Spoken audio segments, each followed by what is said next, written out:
आध्यात्मिकता कार्यक्रम में ये बार बार एक शब्द सुनने को आता है और साथ साथ ये भी कहा जाता है कि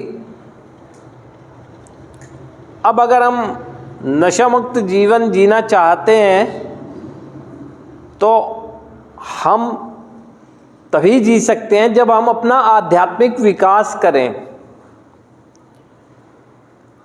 अभी ये सुझाव की तरह बात होती है कि हमें अपना आध्यात्मिक विकास करना चाहिए यदि हमारे मन में नशा मुक्त जीवन बरकरार रखने की एक इच्छुकता आ गई है।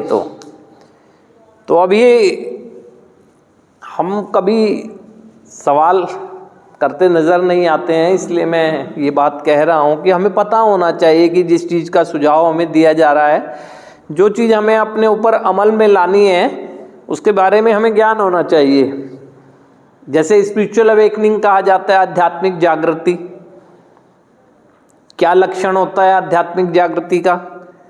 हम कैसे जानेंगे कि हम आध्यात्मिक जागृत हो गए या स्पिरिचुअल अवेकनिंग हमें हो गई है या हमारा स्पिरिचुअल जो ग्रोथ है वो हो रही है?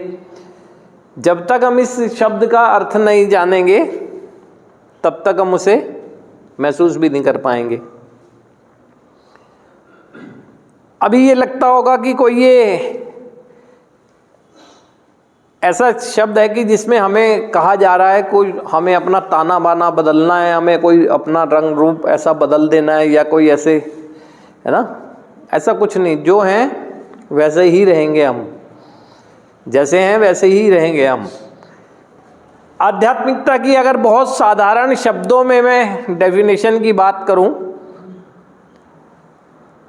तो हम जहां हैं, जो भी हमारा उत्तरदायित्व है उसका निर्वहन हम, यानी उस जिम्मेदारी का निर्वहन हम ईमानदारी से कर रहे हैं तो हम आध्यात्मिक हैं, है ना?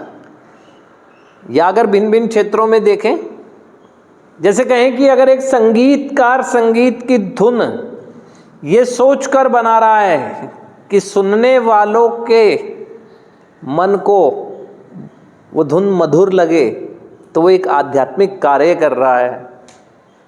एक चित्रकार अपनी चित्रकारी को ये सोच कर कि देखने वाले, है ना, उस चित्र को आनंदित महसूस करें, तो वो चित्रकार